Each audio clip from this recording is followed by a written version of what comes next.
নবীরা দুনিয়ায় থেকে বিদায় নিয়ে চলে গেছে, তাদের মুজিজাও দুনিয়ায় থেকে নিয়ে চলে গেছে। আপনি আমার নবী বিশ্ব নবী জনাব মুহাম্মদুর রাসূলুল্লাহ সাল্লাল্লাহু আলাইহি সাল্লামের 23 বছরের জীবনে আল্লাহ পাক 3000-এর বেশি মুজিজা ঘটাইছিল। তার মধ্যে সর্বশ্রেষ্ঠ উত্তম মুজিজা হচ্ছে আল্লাহ পাকের 30 পারা কোরআনে কারীম। আল্লাহ রাব্বুল আলামিন দুনিয়াতে যত নবী দান করেছেন, প্রত্যেকটি নবী এবং রাসূলদের তিনটা জিনিস আল্লাহ রাব্বুল আলামিন দিয়েছিলেন। এক নম্বর হলো ওহী, দ্বিতীয় নম্বর হুসনে খুলক, উন্নত মানের চরিত্র, আর 3 নম্বর হচ্ছে মুজিজা। মুজিজা বলা হয় সমকালীন সময়ে যে কোনো বড় শক্তিকে দুর্বল করতে পারে যে শক্তিটা, তাকে বলা হয় মুজিজা। যেমন আল্লাহ পাক কোরআনে কারিমের মধ্যে বলেন, ওয়ামা তিলকা বিয়ামিনিকা ইয়া মূসা।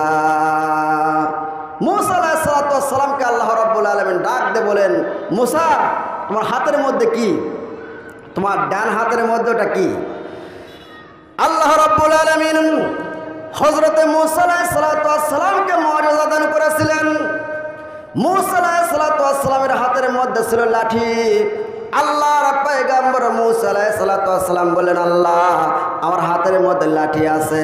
আল্লাহ পাক বলে, আমি তো দেখতেই পাচ্ছি লাঠি আছে, কিন্তু এই লাঠির মধ্যে আর একটা ক্ষমতা আছে, তুমি জানো না? লাঠিটা জমিনের মধ্যে ফেলে দাও।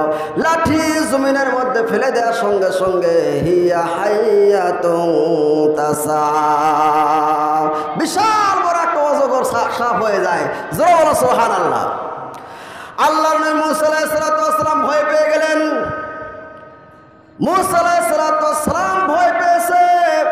আল্লাহ রাব্বুল আলামিন মূসা আলাইহিস সালাতু ওয়াস সালামকে ডাক দিয়ে বলতেছেন, খুযুহা ওয়ালা তাখাফু সানুঈদুহা সিরাতাহাল উলা। ভয় পেও না, ধরো।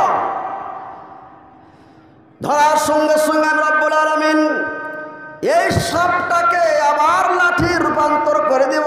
জোরে বলো সুবহানাল্লাহ।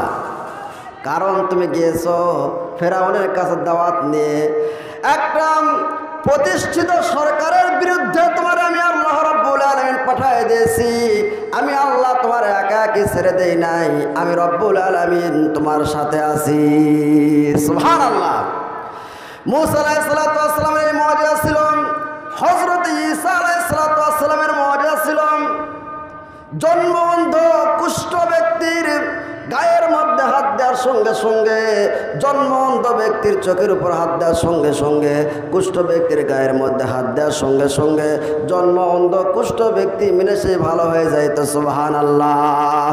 হযরত সুলাইমান আলাইহিস সালাতু ওয়াস সালামের মুজিজা ছিল আল্লাহর পয়গম্বর হযরত সুলাইমান আলাইহিস সালাতু ওয়াস সালামকে আল্লাহ রাব্বুল আলামিন तमाम জগতের বাদশা বানায় দিয়েছিলেন।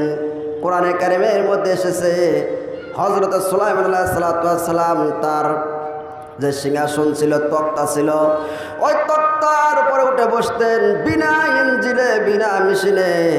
সকালবেলা উঠে বসতেন, সন্ধ্যার সময় 1 মাসের পথ অতিক্রান্ত হয়ে যাইত। মেশিন নাই, ইঞ্জিন নাই, কিচ্ছু নাই। হযরত সুলাইমান আলাইহিস সালাতু ওয়াস সালামের এই মুজিজা ছিল। হযরত দাউদ আলাইহিস সালাতু ওয়াস সালামের মুজিজা ছিল হাতের মধ্যে লোহা নেওয়ার সঙ্গে সঙ্গে লোহাটা মোমের মতো গলে যাইত। ইচ্ছা মতো যা খুশি সে বানাইতে পারত, আগুনের প্রয়োজন ছিল না। আমার ভাইরা, হযরত মূসা আলাইহিস সালাতু ওয়াস সালাম দুনিয়ায় থেকে বিদায় নিয়ে চলে গেছে। তার অনুসারীরা ইহুদি যারা আছেন, কিয়ামত পর্যন্ত কোনো মানুষ আর হাতের মধ্যে লাঠি সাপ বানাইতে পারবে না। আর জন্মবন্ধ কুষ্ঠ ব্যক্তির গায়ের উপর হাত লাগায় কেউ আর সুস্থ করে দিতে পারবে না। দুনিয়া থেকে নবীরা বিদায় নিয়ে চলে গেছে। হযরত সুলাইমান আলাইহিস সালাতু ওয়াস সালামের মুজিজা ছিল বিনা ইঞ্জিনে বিনা মেশিনে তক্তা আকাশের উপর উঠতো, চলে বেড়াইতো।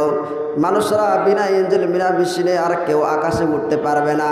নবীরা দুনিয়ায় থেকে বিদায় নিয়ে চলে গেছে, তাদের মুজিজা দুনিয়ায় থেকে নিয়ে চলে গেছে।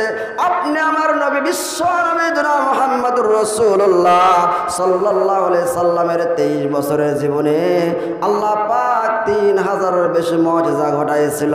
তার মধ্যে সর্বশ্রেষ্ঠ উত্তম মুআজিজা হচ্ছে আল্লাহ পাকের 30 পারা কোরআনে কারীম। নবী দুনিয়ায় থেকে বিদায় নিয়ে